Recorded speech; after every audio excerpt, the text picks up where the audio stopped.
idea of what these mean because we have a relationship to society. And every society has an idea of what a man and what a woman is.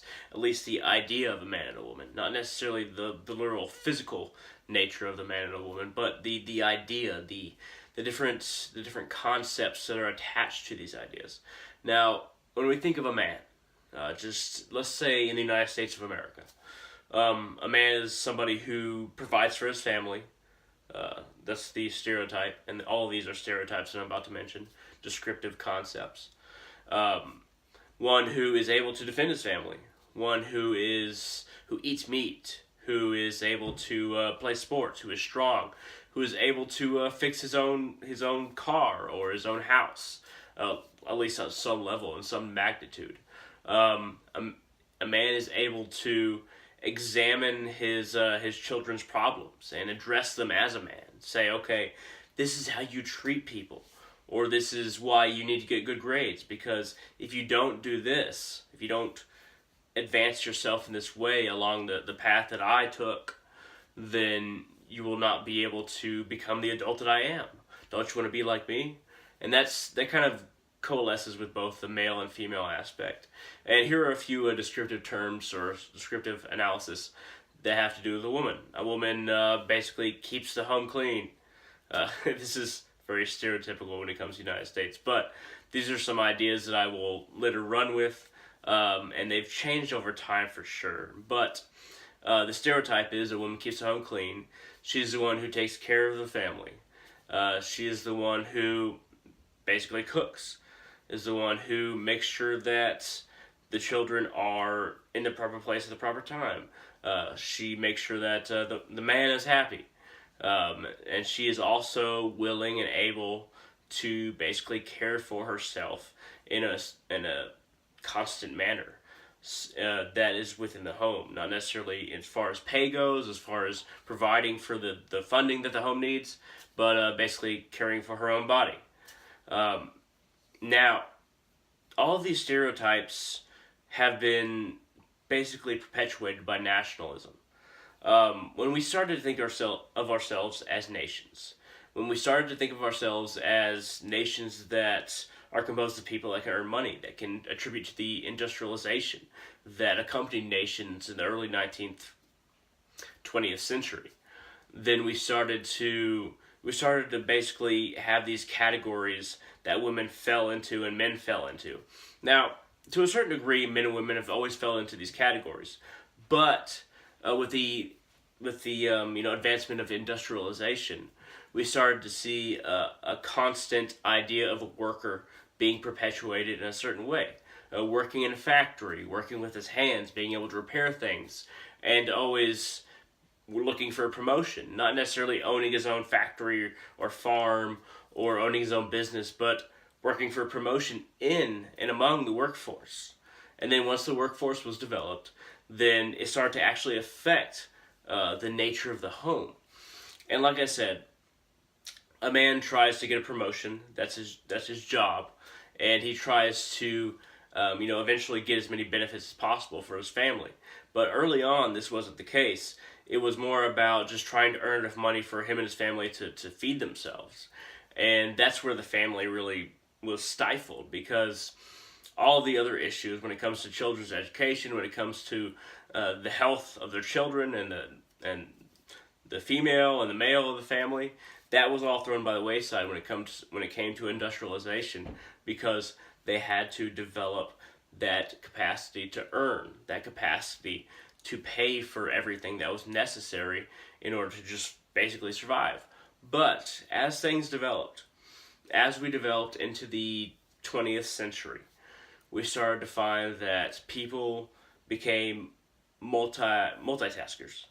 Whether it be male or female, they became multitaskers in the sense that when it comes to not only work, but also being able to care for themselves, there's a higher ability to care for one's health, to care for the health of the family, to care for the health of your spouse.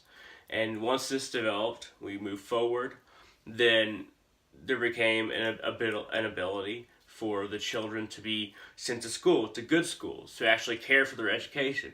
And once that education was cared for, then the generations that we're now meeting were started to be produced, because education, especially public education, was kind of a new thing, especially since just it just started on a mass scale in the 20th century.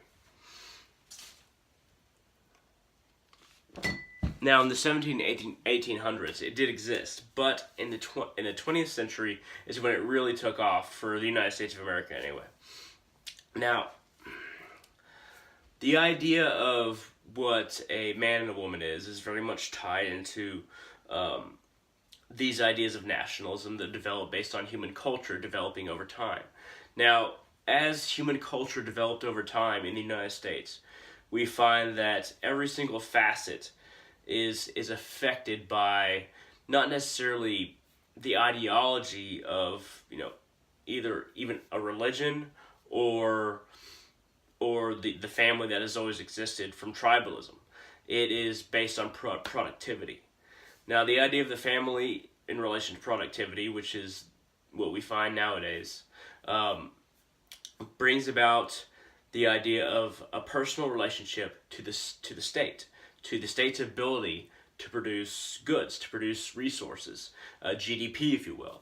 So we tend to raise our children, we tend to be people who have certain ideals in relation to what we can produce in our country, at our job, at this time. And it's not necessarily our fault. It's just how the nation kind of gears us towards achieving certain goals, because we live in a capitalistic society. This also happens in moderately communist societies, don't get me wrong, and even very communist societies, there's a focus on a necessity to produce a certain output. But in the United States, when we have a very strong relationship to nationalism and capitalism, we find that the idea of a man and a woman is continued to, the ideas are kind of skewed, but continue to perpetuate an ability to provide for the state. And this might have always been the case since serfdom and the feudalistic era, where the family was basically adherents to the knights, who were adherents to the lords, who were adherents to the king. That might have always been the case. But I think when it comes to capitalism, when it comes to consumerism, when it comes to the free market or laissez-faire, we find that this relationship to the nation is on such a mass scale that individuals fall through the cracks. Individuals become just numbers. They aren't really focused on. Even focused on in a bad way is different than not focused on at all, because there's so many people in a society, in a nation. So there is a danger of your idea, my idea, or anybody's idea of the family falling through the cracks, because this relationship to the nation and nation's relationship to the economic system becoming the driving force. And it has been the driving force. What we think of as a man or a woman has entirely been influenced by what a particular nation wants, whether it be capitalist or communist.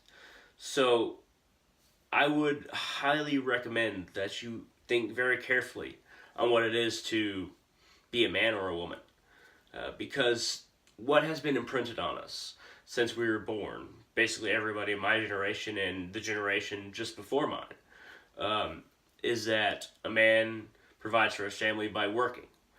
A woman may provide for her family, but also raises children who value doing good in school in the way that you accomplish tests. You not only pass on tests, but excel in tests, and you continue to get good grades. And when it comes to public school and the relationship of children at public school, it is already imprinted on our children that they must pass by a certain grade, or that they must allow themselves to basically gear their lives towards a life in education.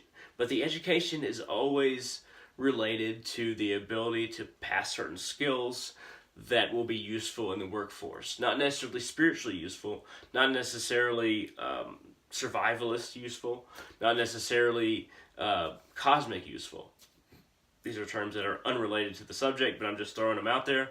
But very much related to a function as being a worker in a society.